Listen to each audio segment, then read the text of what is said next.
अस्सलामुअलैकुम, क्या हाल चाल है। उम्मीद करती हूँ कि सभी देखने वाले बिल्कुल खैरियत से होंगे। मैं भी अल्हम्दुलिल्लाह बिल्कुल ठीक हूँ। अल्लाह ताला हम सबको अपने अपने घरों में खुश और आबाद रखे, आमीन। तो जी एक नए दिन के साथ मैं करती हूँ अपने एक नए व्लॉग का आगाज़। और व्लॉग का आगाज़ कर रही हूँ मैं इस वक्त मॉर्निंग के नाश्ते से।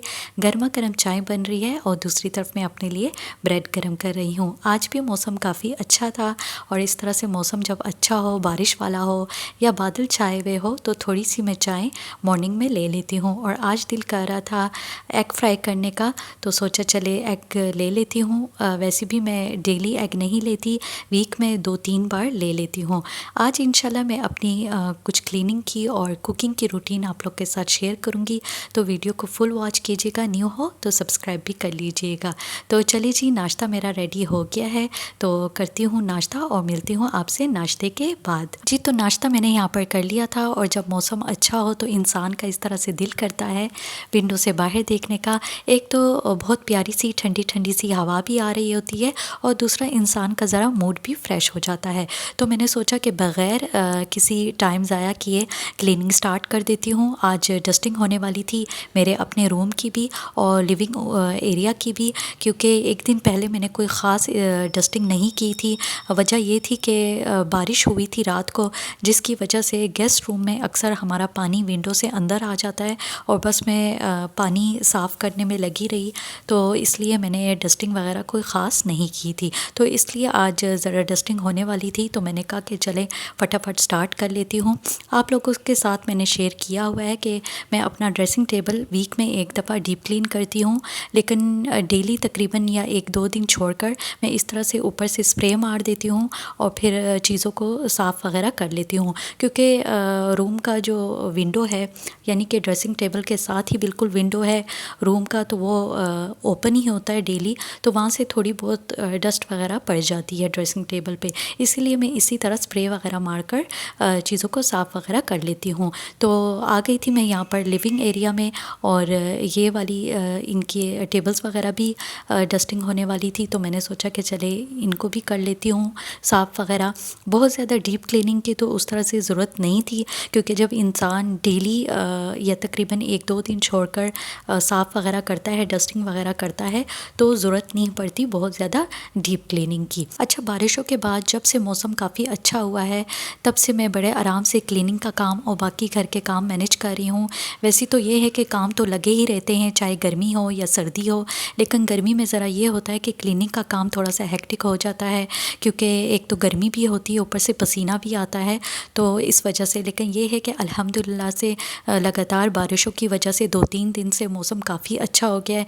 जो लग रहा था कि ना ख़त्म होने वाली गर्मी है, अल्हम्दुलिल्लाह से टेम्परेचर में काफ़ी कमी आई है, बल्कि 2 दिन से हम पंखे भी थोड़ा स्लो करके चला रहे हैं। अल्लाह का शुक्र है कि मौसम में तब्दीली आ गई है। अच्छा, डस्टिंग वगैरह सारी हो गई थी कंप्लीट। अब मैं मॉपिंग कर रही हूँ कॉरिडोर एरिया, और इसके अलावा मैं एंट्रेंस, जो मेन एंट्रेंस है और सीढ़ियाँ हैं, वो भी मॉप कर लूँगी। अच्छा, आजकल मैं ऐसा कर रही हूँ कि पहले मैं किचन सुबह में ही मॉप कर लेती थी कॉरिडोर एरिया वालों के साथ, लेकिन अब मैं ऐसा करती हूँ कि जब किचन में हम कुकिंग वगैरह का काम कंप्लीट कर लेते हैं, उसके बाद मैं मॉप कर लेती हूँ किचन। क्योंकि सुबह में ये होता है कि सुबह में मैं कर तो लेती थी मॉप, लेकिन उसके बाद हम कुकिंग वगैरह का काम करते थे, तो उसके बाद दोबारा से किचन का जो फ्लोर है वो गंदा सा हो जाता था। तो इसलिए अब मैंने सोचा कि मतलब मैंने टाइम तब्दील कर दिया है कि जब कुकिंग वगैरह हो जाती है हमारी कंप्लीट, उसके बाद मैं किचन मॉप कर लेती हूँ। अच्छा, मैं फिर आ गई थी सारी क्लीनिंग वगैरह का काम बाहर का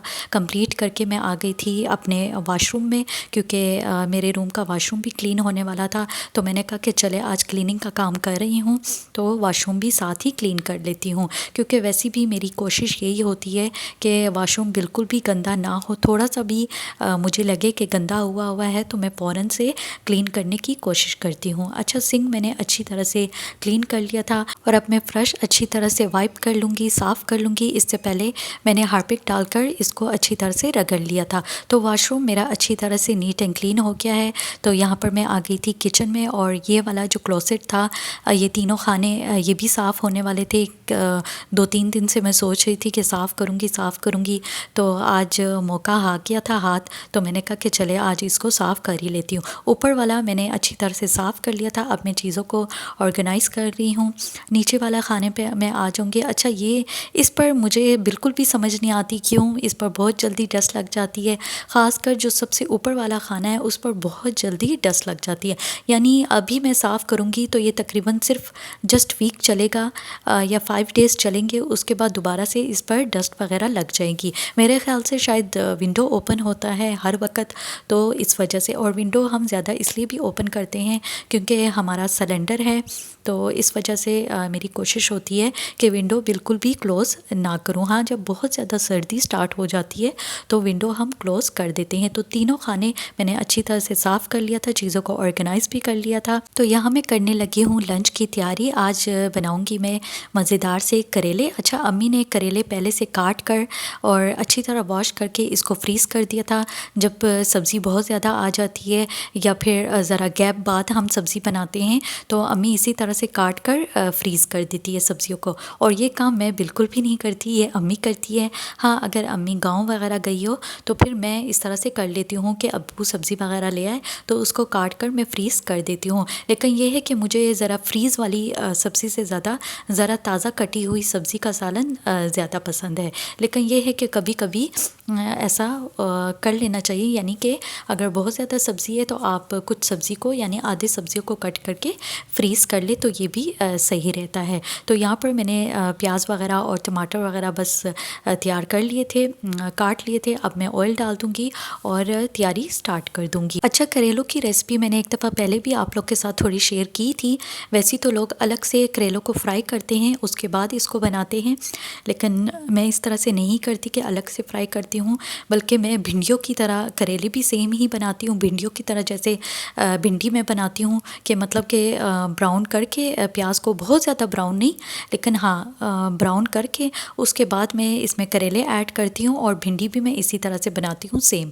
फिर इसको मैं अच्छी तरह से फ्राई करूँगी और फ्राई करने के बाद जब ये आधे अच्छी तरह से फ्राई हो जाए उसके बाद इसमें मिसाले वगैरह ऐड करूँगी और इसी सेम मेथड से मैं भिंडी भी बनाती हूँ। बल्कि भिंडी जो लोग फ्राई करते हैं वो यकीनन करेलों को भी अलग से फ्राई करते हैं, लेकिन मैं भिंडियों को भी इसी तरह सेम मेथड से बनाती हूँ। अच्छा, सारे जो करेले हैं वो मैंने अच्छी तरह से फ्राई कर लिए थे, सारे मिसाले वगैरह मैंने ऐड कर दिए थे और उसमें भी अच्छी तरह से फ्राई कर लिए थे।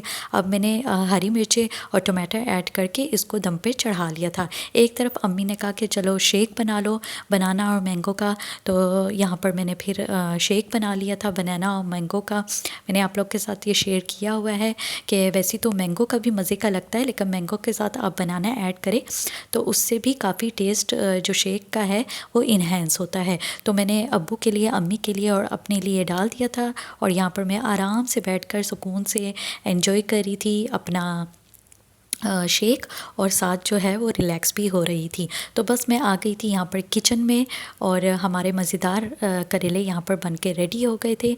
तो यहीं पर मैं करती हूँ अपने वीडियो का एंड। आई होप कि मेरी आज की ये रूटीन आप लोग को पसंद आई होगी। वीडियो अच्छी लगी हो तो लाइक शेयर कमेंट ज़रूर कीजिएगा।